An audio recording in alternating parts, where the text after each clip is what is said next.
Pasar al mensaje día de hoy y vamos a levantar nuestras Biblias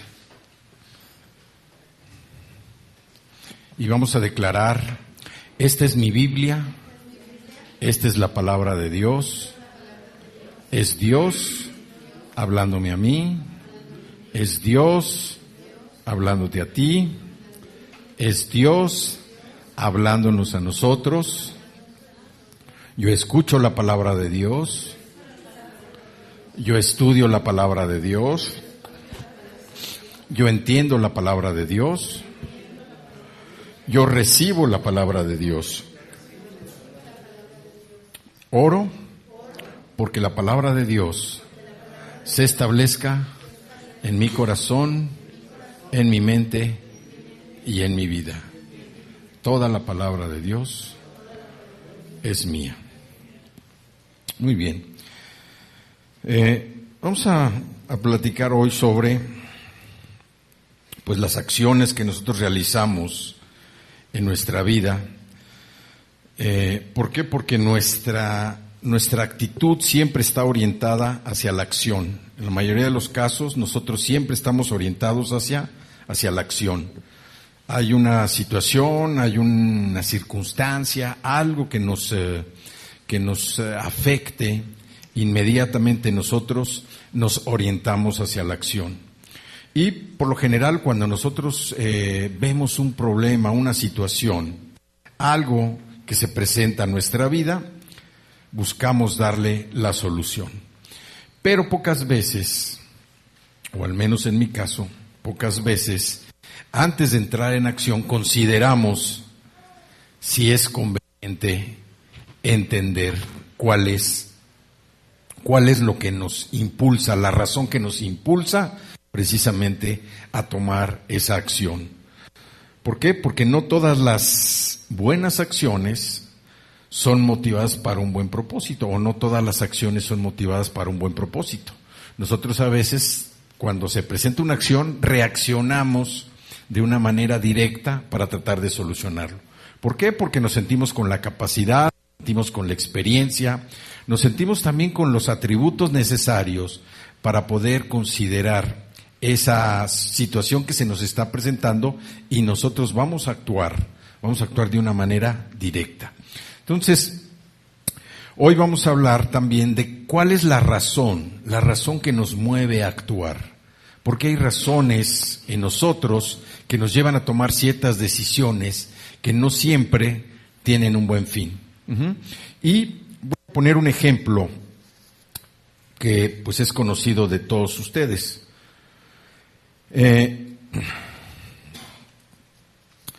Todos sabemos quién fue Judas Iscariote, no Judas el medio hermano de Jesús, sino Judas Iscariote. Todos lo tenemos presente, sabemos que fue un hombre pues que tenía habilidades comerciales, era muy perspicaz para los negocios, y por eso Jesús a él encargó precisamente la administración, el manejo de toda la empresa que eran los 12 discípulos, ¿sí? Judas tenía esa habilidad, ese don. Sin embargo, nosotros sabemos que él pues tenía una motivación, había una razón diferente por la cual él traicionó a Jesús, por lo cual él también se convirtió pues en... ¿Sí? Judas, a pesar de todos esos dones que tenía, su instinto comercial, de su habilidad para los negocios, vemos que la razón que él tenía para llevar ciertas acciones a cabo era la codicia. Era un hombre que le gustaba robar, era un hombre que le gustaba hacerse de cosas con el pretexto de darle de comer, atender a los pobres. Pues él sabía que dentro de todo eso él tenía esa posibilidad de hacer lo que él quería. Y era un hombre codicioso, tan codicioso que finalmente vendió a Jesús por muy poco dinero, por muy poco recurso. Entonces, aquí nosotros vemos que él prostituyó ese don, el don que él tenía lo prostituyó. Y su motivación se convirtió en una trampa. La razón que él tenía para poder hacer grandes cosas se convirtió en una trampa. Y una bendición que Dios le había dado, como ese don, se convirtió en una maldición. Entonces, aquí nosotros vemos cómo el pecado siempre gana impulso. El pecado siempre gana impulso en todo lo que nos rodea. Nunca sabemos dónde un camino equivocado va a terminar. Cuando nosotros cometemos un error y cuando lo hacemos conscientes, pocas veces estamos pensando en las consecuencias. Entonces, es difícil saber que cuando uno toma un camino equivocado, hasta dónde va a frenar. No lo sabemos. No lo sabemos hasta después. Y también sabemos que el pecado solo necesita una oportunidad. El pecado, al igual que todo lo demás, necesita una oportunidad para llevarnos precisamente a esos lugares profundos, de los que muchas veces nos es muy difícil salir.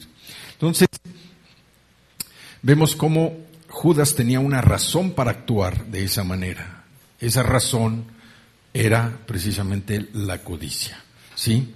Y tenemos otro ejemplo también de un hombre cuya razón para actuar de esa manera fue muy diferente. Y es el caso de David. Vamos a ver nuestras Biblias en Primera de Samuel, capítulo 17, y vamos a leer de los versículos del 20 al 30, ¿sí? Aquí sabemos cómo, pues ya estaban los filisteos a punto de atacar a los israelitas estaban en un monte, los filisteos estaban en otro monte, había un valle en medio, los dos estaban en lugares opuestos, y también dice que había un paladín del ejército de los filisteos, que había un hombre, ¿verdad?, que medía como 3 metros de altura, estaba todo equipado y tenía su escudero. Y este hombre de Gat, que se llamaba Goliat, estaba amenazando al pueblo de Israel. Se burlaba de ellos y dice que habían pasado 40 días y 40 noches en que él estaba amenazando constantemente a la tribu de Israel. Y él lo que decía: si hay alguno de ustedes valiente, que venga y que se enfrente conmigo. Si me derrota, pues nosotros los filisteos nos vamos a sujetar a los israelitas, pero si pierden, pues ustedes israelitas se van a sujetar a los filisteos. Entonces vemos cómo en este pasaje, en el capítulo 17, antes del versículo 20, el papá de David, Isaí, lo manda a llevarle alimento a sus 3 hermanos que estaban en la batalla, que estaban en el frente, en el campo de guerra. Entonces les dice que le lleven trigo tostado, que le lleven pan, y va a buscar a sus 3 hermanos. Llega al frente de batalla, localiza a sus hermanos, entrega, pero para esto también encargó el rebaño, precisamente porque él, como sabemos, David era primero pastor y después fue ungido rey. Entonces, él encarga el rebaño precisamente para ir a obedecer lo que su papá le había encargado. Entonces, estaban ya a punto de iniciar las hostilidades, las acciones, y vamos al versículo 20, capítulo 17 de Samuel, que dice: se levantó pues David de mañana, y dejando las ovejas al cuidado de un guarda, se fue con su carga como Isaí le había mandado. Isaí, sabemos, era su papá. Y llegó al campamento cuando el ejército salía en orden de batalla y daba el grito de combate. Y se pusieron en orden de batalla Israel y los filisteos, ejército frente a ejército. Entonces David dejó su carga en manos del que guardaba el bagaje y corrió al ejército, y cuando llegó preguntó por sus hermanos si estaban bien. Mientras él hablaba con ellos, he aquí que aquel paladín que se ponía en medio de los 2 campamentos, que se llamaba Goliat, el filisteo de Gat, salió de entre las filas de los filisteos y habló las mismas palabras, y las oyó David. Y todos los varones de Israel que veían a aquel hombre huían de su presencia y tenían gran temor. Y cada uno de los de Israel decía: ¿no habéis visto a aquel hombre que ha salido? Él se adelanta para provocar a Israel. Al que le venciere, el rey le enriquecerá con grandes riquezas y le dará su hija, y eximirá de tributos a la casa de su padre en Israel. Entonces habló David a los que estaban junto a él diciendo: ¿qué harán al hombre que venciere a este filisteo y quitare el oprobio de Israel? Porque ¿quién es este filisteo incircunciso para que provoque a los escuadrones del Dios viviente? Y el pueblo le respondió las mismas palabras, diciendo, así se hará al hombre que le venciere. Y oyéndole hablar, Eliab, su hermano mayor, con aquellos hombres se encendió en ira contra David, y dijo, ¿para qué has descendido acá? ¿A quién has dejado aquellas pocas ovejas en el desierto? Yo conozco tu soberbia y la malicia de tu corazón, que para ver la batalla has venido. David respondió, ¿qué he hecho yo ahora? ¿No es esto mero hablar? Y apartándose de él hacia otros, preguntó de igual manera, y le dio el pueblo la misma respuesta de antes. Aquí vemos cómo cuando David llegó precisamente a esta batalla de Israel contra los filisteos, vio a Goliat por primera vez y escuchó los insultos de los filisteos y la burla que le estaban haciendo a los israelitas. Entonces alguien le habló de las recompensas del rey Saúl, que eran 3 cosas, ¿no? Grandes riquezas, o sea, dinero, bienes, su hija como esposa, que yo creo que debe haber estado muy bella para que se pudiera animar David, y dice, y no pagar impuestos, que su familia no pagara impuestos, ¿no?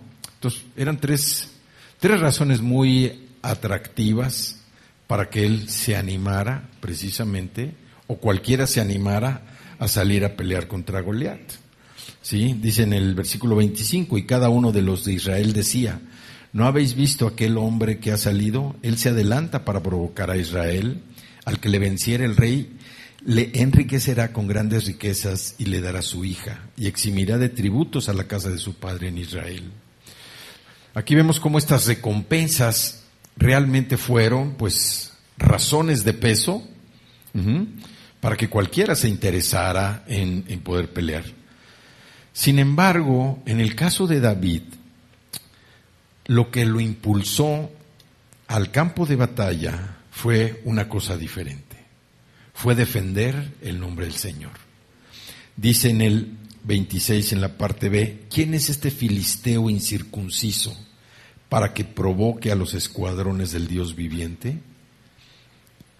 ¿Por qué David se mantuvo valiente frente a Goliat? Por una razón, porque él amaba y temía más a Dios que lo que él pudiera amar y temerle a todo lo demás. Su amor por el Señor, el temor que tenía del Señor era tan grande, tan fuerte, que por eso él se animó. La razón de peso por la que David se animó precisamente a combatir con Goliat fue primeramente que estaba ofendiendo al Señor. Y esa fue la primera razón por la que él se animó. ¿Sí? Nosotros, como hijos de Dios, como nacidos de nuevo, debemos siempre considerar cuál es la razón que nos mueve a tomar una acción. ¿Cuál es esa razón fundamental? ¿Es una razón egoísta? ¿Es una razón para no desacomodarnos? ¿Es una razón de comodidad para nuestra vida? ¿Para acomodar las cosas de tal manera que no nos cueste esfuerzo? ¿O bien es el amor a Dios lo que nos motiva precisamente a tomar una decisión y llevar a cabo una acción? ¿Por qué? Porque nosotros, siempre estamos buscando hacer las cosas más fáciles para nuestra manera de vivir. Siempre buscamos que las cosas sean más facilitas para todo.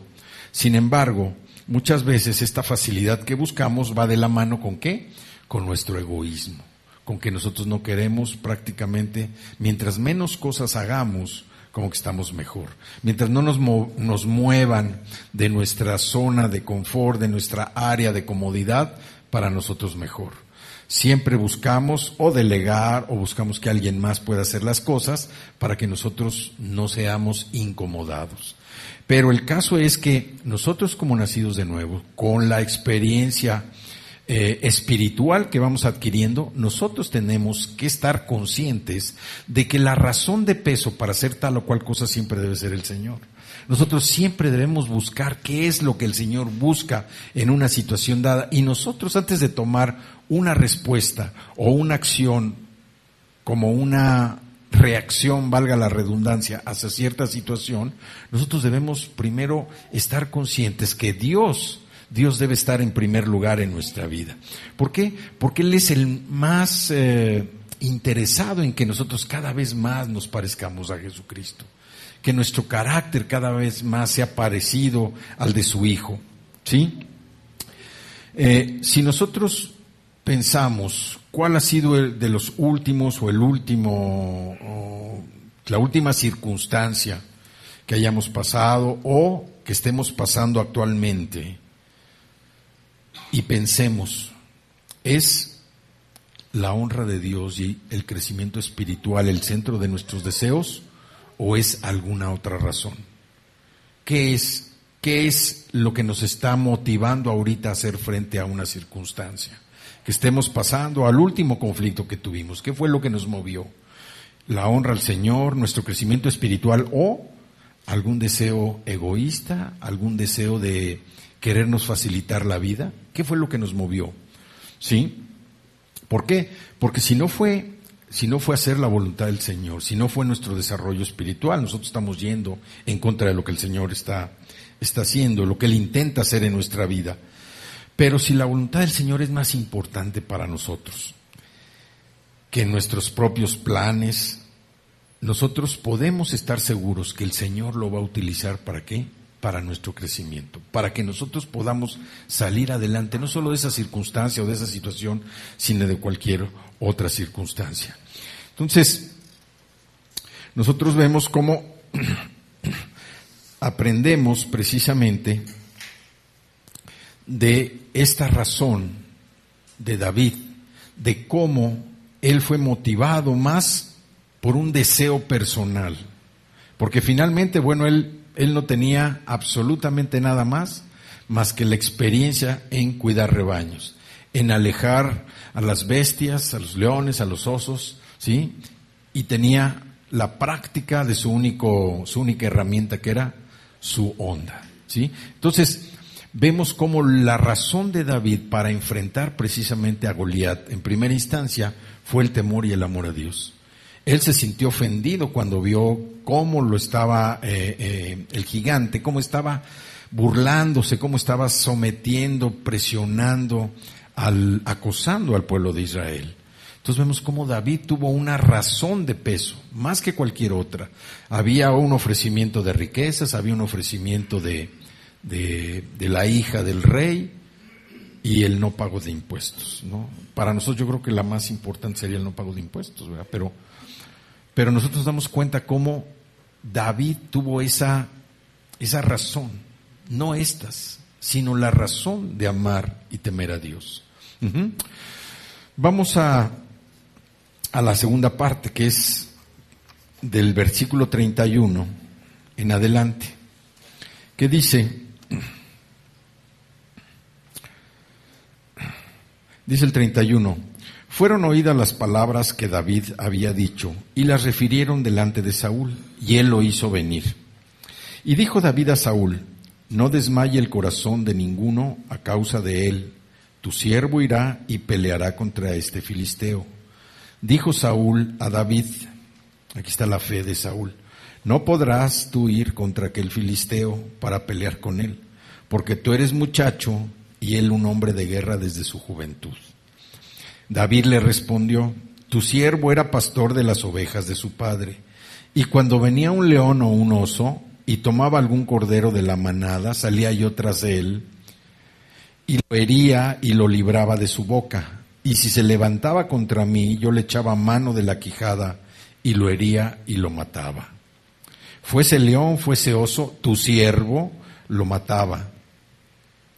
Y este filisteo incircunciso será como uno de ellos, porque ha provocado al ejército del Dios viviente. Añadió David: Jehová me ha librado de las garras del león y de las garras del oso. Él también me librará de la mano de este filisteo. Y dijo Saúl a David: ve y Jehová esté contigo. Y Saúl vistió a David con sus ropas y puso sobre su cabeza un casco de bronce y le armó de coraza. Y ciñó David su espada sobre sus vestidos y probó a andar, porque nunca había hecho la prueba. Y dijo David a Saúl: yo no puedo andar con esto porque nunca lo practiqué. Y David echó de sí aquellas cosas, o sea, se las quitó. Y tomó su cayado en su mano y escogió 5 piedras lisas del arroyo y las puso en el saco pastoril, en el zurrón que traía, y tomó su honda en su mano y se fue hacia el filisteo. Y el filisteo venía andando y acercándose a David y su escudero delante de él. Y cuando el filisteo miró y vio a David, le tuvo en poco, porque era muchacho y rubio y de hermoso parecer. Y dijo el filisteo a David: ¿soy yo perro para que vengas a mí con palos? Y maldijo a David por sus dioses. Dijo luego el filisteo a David: ven a mí y daré tu carne a las aves del cielo y a las bestias del campo. Entonces David dijo al filisteo: tú vienes a mí con espada y lanza y jabalina, mas yo vengo a ti en nombre de Jehová de los ejércitos, el Dios de los escuadrones de Israel, a quien tú has provocado. Jehová te entregará hoy en mi mano, y yo te venceré y te cortaré la cabeza, y daré hoy los cuerpos de los filisteos a las aves del cielo y a las bestias de la tierra.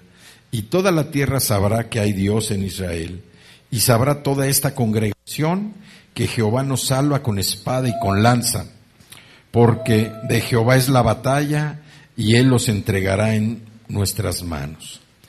Y aconteció que cuando el filisteo se levantó y echó a andar para ir al encuentro de David, David se dio prisa y corrió a la línea de batalla contra el filisteo. Y metiendo David su mano en la bolsa, tomó de ahí una piedra y la tiró con la honda e hirió al filisteo en la frente, y la piedra quedó clavada en la frente y cayó sobre su rostro en tierra. Así venció David al filisteo con honda y piedra, e hirió al filisteo y lo mató, sin tener David espada en su mano. Entonces corrió David y se puso sobre el filisteo, y tomando la espada de él y sacándola de su vaina, lo acabó de matar, y le cortó con ella la cabeza. Y cuando los filisteos vieron a su paladín muerto, huyeron. Entonces vemos que esta historia es muy conocida para todos nosotros, pero nos enseña a todos los que hemos nacido de nuevo que los obstáculos que nosotros enfrentamos no son más grandes que nuestro Dios. Los obstáculos que nosotros enfrentamos, pues sí nos llaman la atención, a veces nos distraen, pero es importante reconocer que el Señor al que servimos es más grande que todos ellos. Sí, es más importante.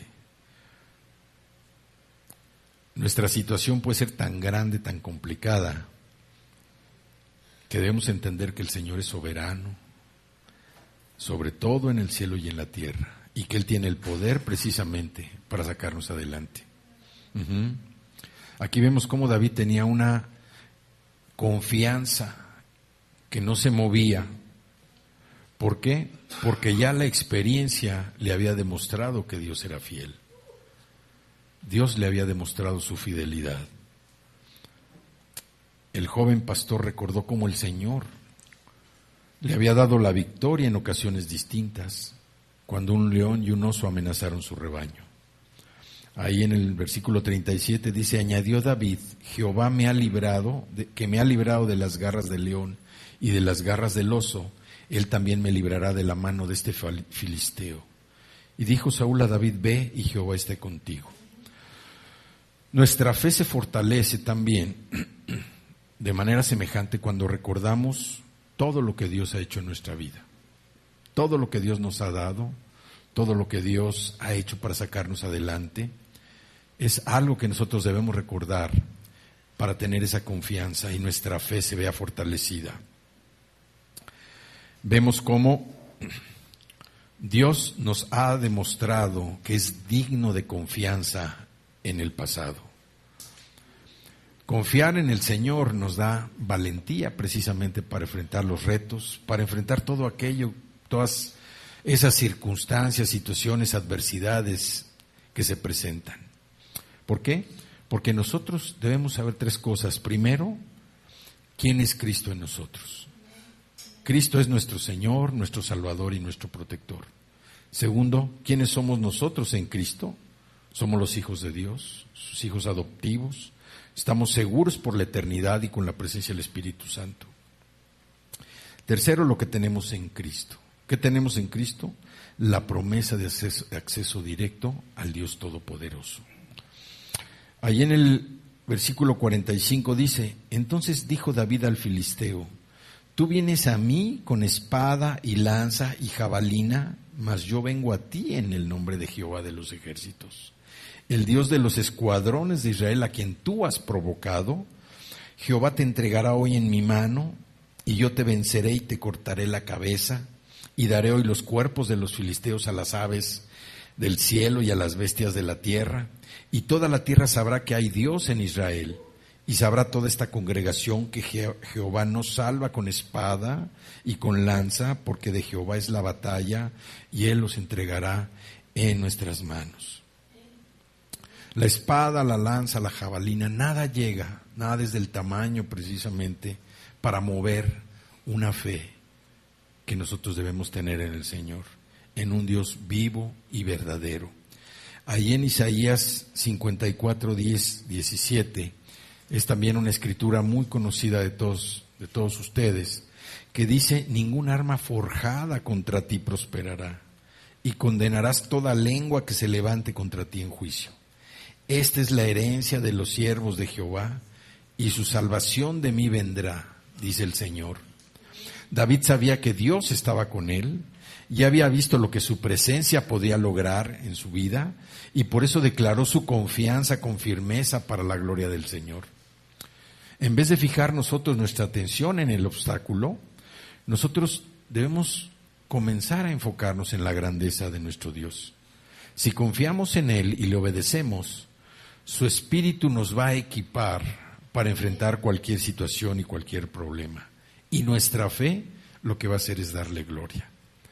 Pero nosotros debemos tener esa confianza. A veces no es fácil porque las situaciones que nosotros enfrentamos son situaciones que de repente parecen estar fuera de nuestro alcance, parecen estar fuera de nuestro control. Pero no debemos perder la confianza. Finalmente Dios tiene control de todo. Y nosotros debemos tener esa fe en el Señor, porque como dice aquí, la batalla es del Señor. Si nosotros verdaderamente confiamos en Dios y nosotros ponemos las cosas en sus manos, Él va a actuar. Pero a veces nosotros como que las ponemos y no las ponemos, como que las dejamos y no las dejamos, como si quisiéramos ayudarle un poquito al Señor. El Señor tiene su tiempo, el Señor tiene su espacio, el Señor tiene el control. Si nosotros verdaderamente confiamos en el Señor, nosotros debemos dejar que Él actúe. No hay nada que esté fuera del control del Señor. Él sabe lo que viene, Él sabe el futuro, nosotros no lo sabemos. Pero nosotros a veces por esa desesperación de tratar de solucionar algo nos olvidamos de todo y tratamos de hacer las cosas de acuerdo a nuestra experiencia. Si vemos aquí, David tuvo fe primero. Tuvo fe primero. La razón que movió su fe, ¿cuál fue? El que estaban ofendiendo al Señor. Esa fue la razón.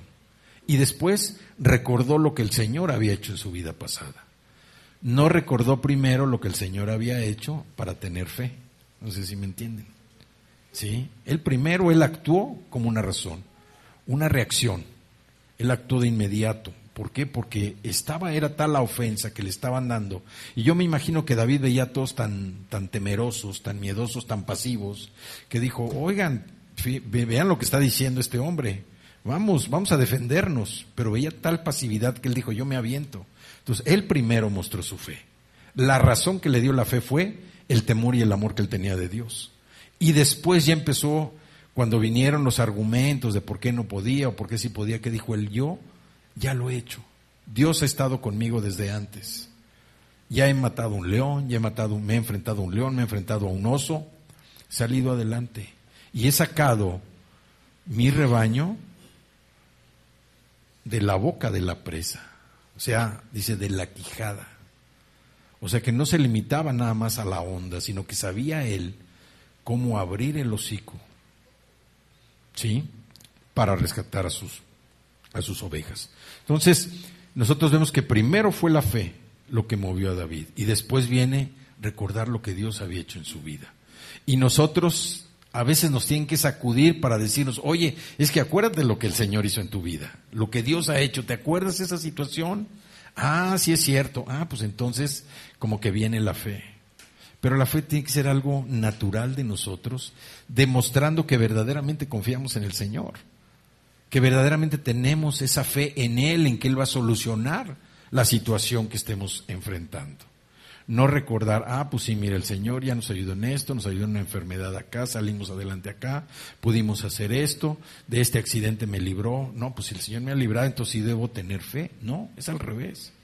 ¿Confiamos o no confiamos en el Señor? Si confiamos en el Señor, nuestra fe tiene que tener una razón, la confianza en Dios, la confianza siempre en el Señor. Si nosotros tenemos esa confianza en el Señor, vamos a recordar todo lo que el Señor ha hecho en nuestra vida en el pasado. Y aquí yo creo que todos podemos dar muchos ejemplos, muchos testimonios de lo que Dios ha hecho en la vida de cada uno de nosotros. Dios es misericordioso, Dios es fiel, dice que no va a cambiar, ni ayer, ni hoy, ni mañana, por siempre de los siglos, Él va a ser el mismo. Entonces nosotros debemos mantener esa fe en el Señor, esa confianza, para no estar titubeando y que los obstáculos que nosotros lleguemos a ver de gran tamaño nos intimiden, hagan que nosotros pues prácticamente huyamos si estamos sirviendo a un Dios poderoso, a un Dios todopoderoso, a un Dios que es fiel. Entonces, David sabía quién estaba con él. Ya había visto su presencia y lo que podía lograr. Nosotros debemos confiar en el Señor. Debemos confiar en el Señor. Tenemos al Espíritu Santo. Obedecemos al Señor. Su Espíritu nos va a equipar para enfrentar el problema o cualquier situación. Y que nuestra fe va a servir de gloria para el Señor. Entonces, ahora, ya vimos la razón por la cual David enfrentó a Goliat. Ya vimos también que no hay gigantes que Dios no pueda vencer. No hay gigantes que Dios no pueda vencer. Nadie. Dios es invencible. ¿Sí? Ahora, ¿qué sucede? Nosotros debemos estar caminando precisamente en parecernos más, ser semejantes cada vez más a Jesús. Ya vimos el ejemplo de David, la razón por la cual nosotros debemos combatir. Ya vimos también que debemos tener fe y confianza en el Señor para derrotar esos monstruos, esas situaciones que se presentan. Vamos a Mateo capítulo 11.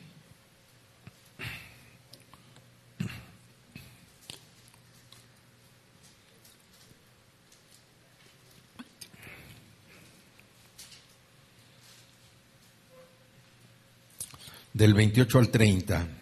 Dice: Venid a mí todos los que estáis trabajados y cargados, y yo os haré descansar. Llevad mi yugo sobre ustedes, y aprended de mí, que soy manso y humilde de corazón, y hallaréis descanso para vuestras almas, porque mi yugo es fácil y ligera mi carga. Si Cristo no hubiera llevado nuestra carga, todos estaríamos perdidos. Todos estaríamos en ruta, en camino a la separación eterna del Señor. Pero el Señor Jesucristo llevó nuestros pecados en la cruz para que vivamos haciendo el bien. Vamos a Primera de Pedro, capítulo 2.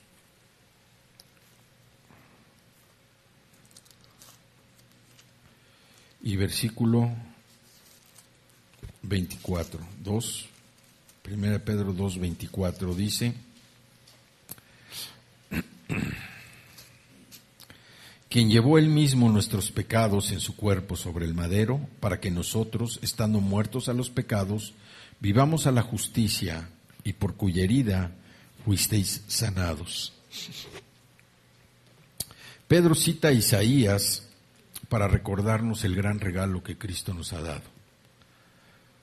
Y en Isaías 53:5 dice, mas Él herido fue por nuestras rebeliones, molido por nuestros pecados.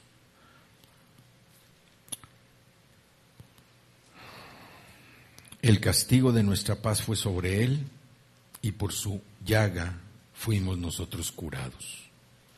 En la cruz Jesús pagó la deuda del pecado de cada uno de nosotros.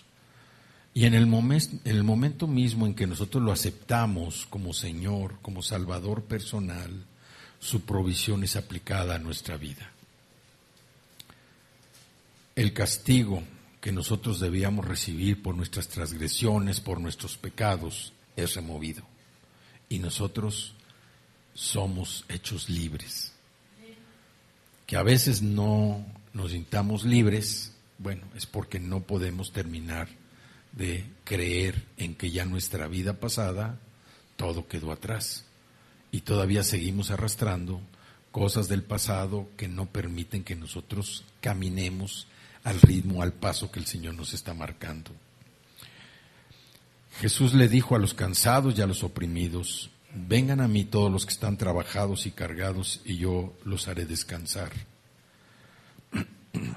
Gracias a esa salvación es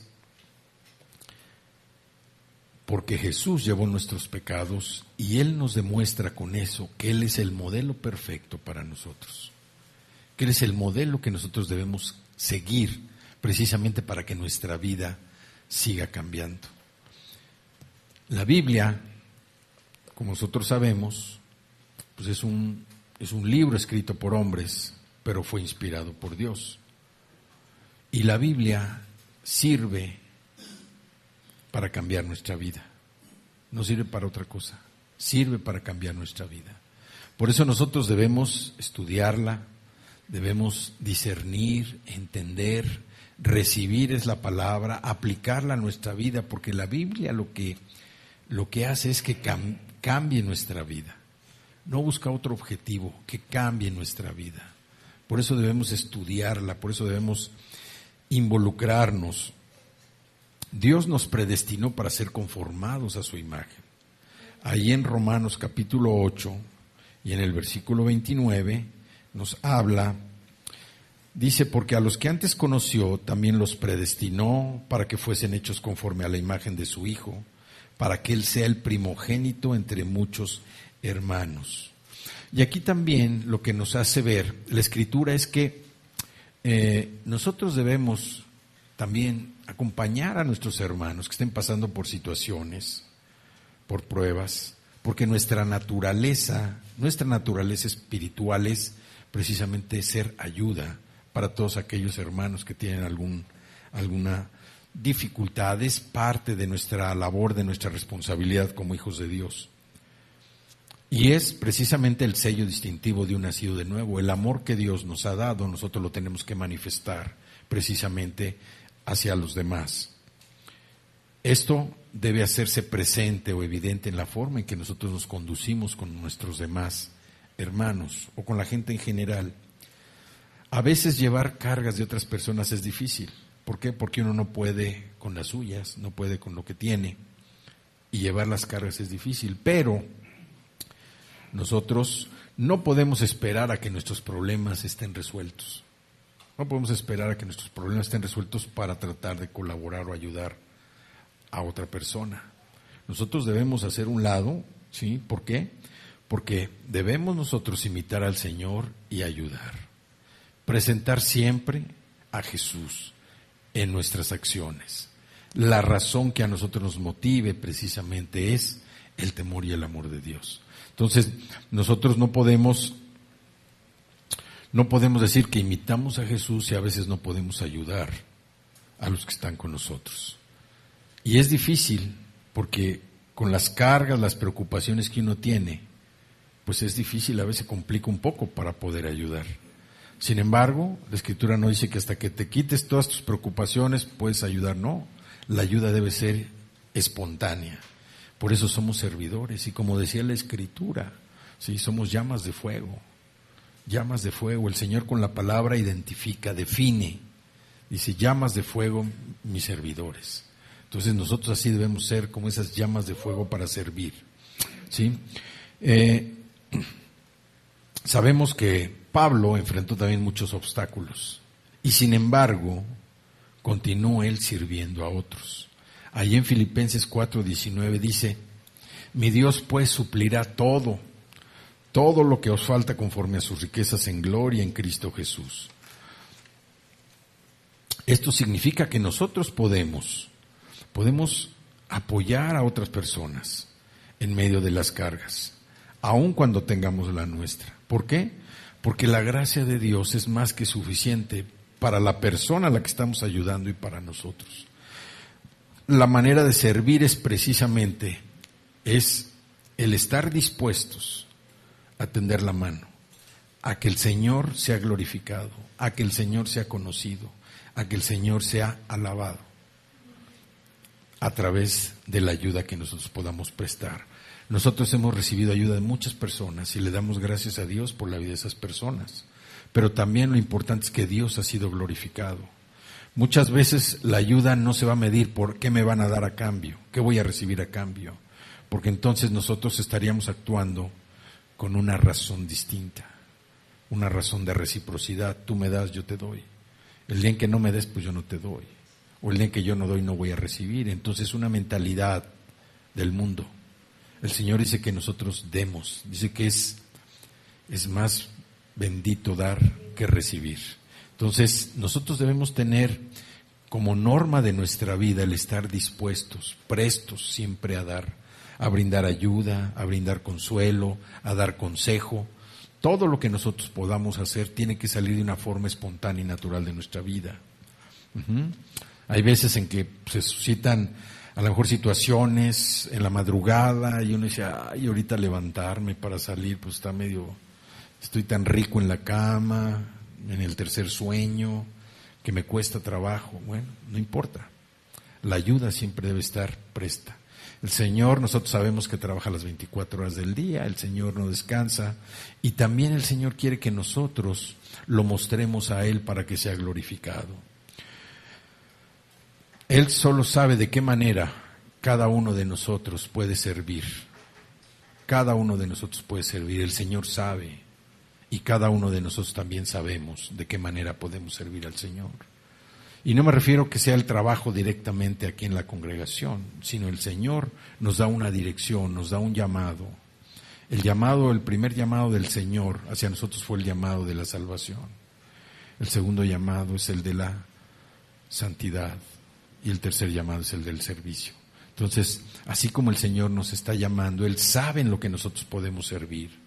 Y de esa manera el Señor también quiere glorificarse. Porque el que sirve es glorificado también en la manera en que está sirviendo al Señor. ¿Sí? Hay que pedirle al Señor que nos use como esos instrumentos, ya sea como bálsamo para dar consuelo, para sanar heridas, para dar palabras de ánimo, exhortación, inclusive palabras de alegría. Necesitamos ser usados por el Señor.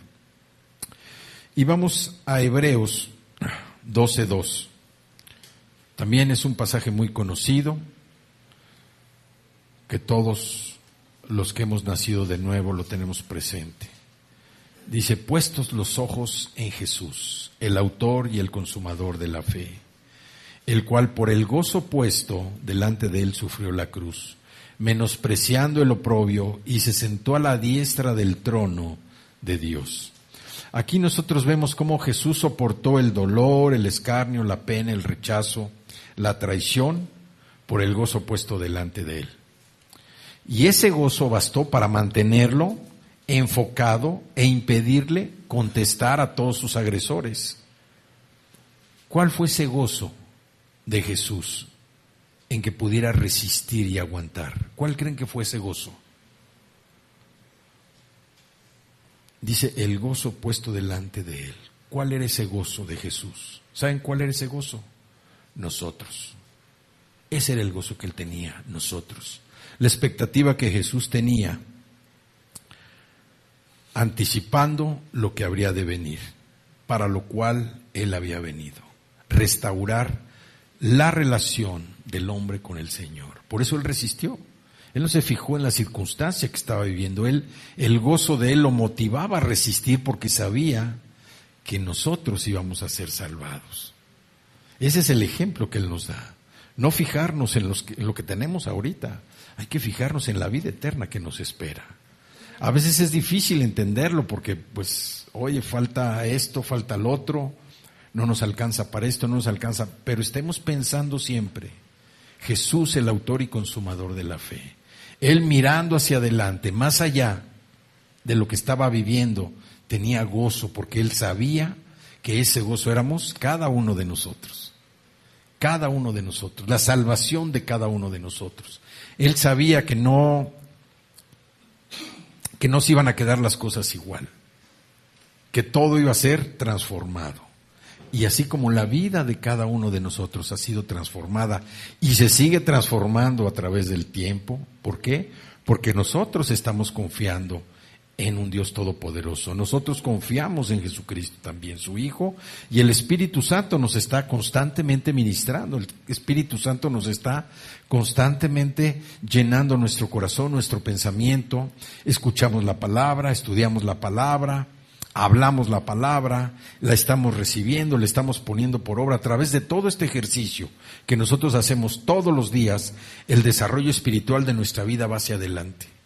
Entonces nosotros estamos siendo preparados ¿para qué? Así como David, que no se fijó, primero mostró su fe y después recordó lo que el Señor había hecho, así cada uno de nosotros.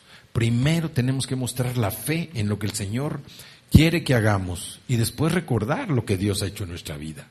Les repito, todos y cada uno de ustedes puede dar testimonios, grandes testimonios de lo que Dios los ha bendecido.